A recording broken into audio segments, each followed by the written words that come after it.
This is ZengoMD. Now it's time for part 2, and here we focus more on science of intermittent fasting rather than the hype, and we'll have a little something at the end for you to think about that does shine some positive light on intermittent fasting. Well, at the conclusion of part 1, we noted that intermittent fasting is popular because it's easy and it's a binary eat or don't eat choice. But most of the descriptions of it allow you to keep your food addictions alive because this concept doesn't focus on what you eat, just when. And being overweight is caused by food addiction, which is a substance use disorder, not a behavioral disorder, as we showed in one of our other videos. Changing the time of eating is a behavioral change that still allows the addictive substances to remain. I mean, if your friend the alcoholic says he's treating his problem by giving up alcohol for 20 hours a day, are you going to let him drive you home at the end of those 4 hours? So the cheerful adoption of intermittent fasting by the average person who eats crap proves that the substance abuse part of eating dominates over the behavioral part of eating because it's easier to change your timing than what you eat. We'll also show you some proof that intermittent fasting is helpful for glucose and insulin levels in a pre-diabetic person. And that study we will show you had 0 weight loss, and we'll show you why.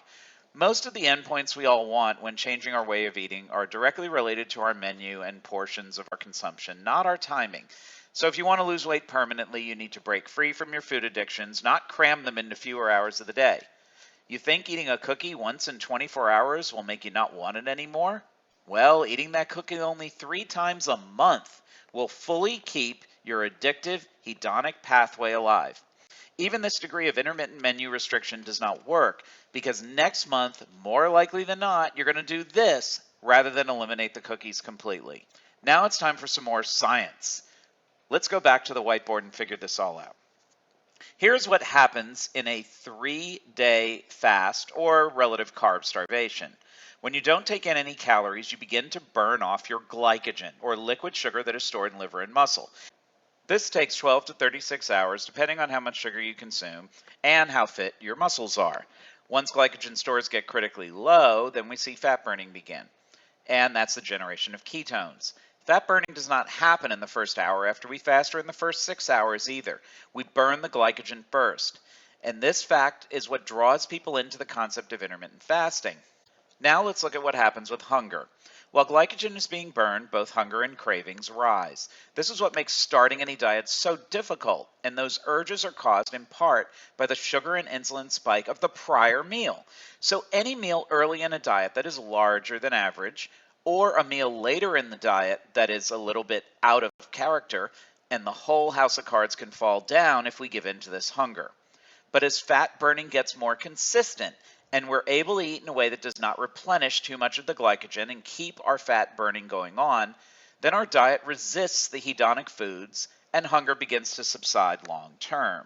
This article focuses on that transition from glycogen burning to fat burning, what they and I call flipping the switch. In this schematic from the article, they illustrate a normal diet.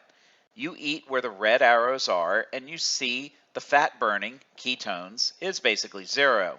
Mainly because there's not enough time to deplete the glycogen, and the glycogen is replenished with each meal since a typical diet is 50% carbs eaten throughout the day.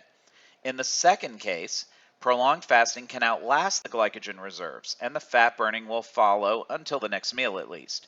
But if that next meal overeats the metabolism, which in most average overweight people will drop in response to a prolonged fast, then fat will be stored again and you will not lose weight. You'll just yo-yo up and down, and overall you'll feel less energetic at the same time. The final case has shorter fasting intervals followed by more intense feeding. This results in very small periods of fat burning followed by certain weight gain due to cramming a day's worth of a typical high-carb diet into a short period of time. But there is a better way. See, how well does your brain work on no food for over 24 hours?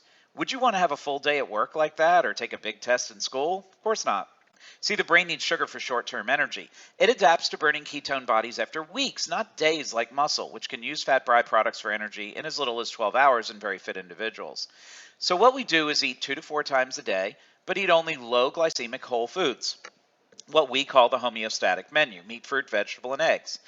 And if the meals are small enough and they don't stimulate insulin production, then glycogen stores will remain low, but the brain still gets the benefit from a little fresh carbohydrate in the food you're eating to consume and function optimally since it cannot use the ketones yet. And here is the ketones and the fat burning. It is also continuous. It's not drifted in and out. This can be achieved by eating a low-carb, low-fat, ketosis-sustaining menu. And this is the optimal way to burn fat. Turning fat burning on and off is difficult and creates a lot of hunger. And this approach doesn't really do that. However, intermittent fasting seems to depend solely on this yo-yo in and out of fat burning. See, the reason why fat burning is so poor in the top example is that the content of the meals is not addressed.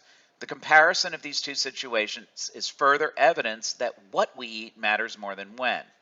I'll leave you with one study that shows a little promise regarding intermittent fasting, but still proves my point. But it did not reveal any weight loss. It did show improvement in just about every long-term indicator of health.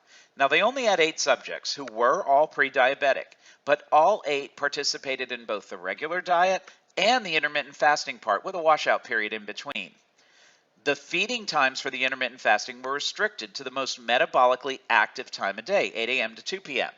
They noted all of these findings in their study population: reduced insulin secretion after a meal and improved insulin sensitivity, even reduced appetite in the latter half of the day when the fasting begins. Now, why didn't they lose weight? Well, just look at this menu of foods that they ate. 50% carbs with tons of bread, rice, and juice. And in the intermittent group, all 3 of these meals were eaten just 2 hours apart. What is interesting was that nighttime hunger was less in this group than the group that had the late supper. And boy, that supper is incredible. There's butter at every single one. So there you have it.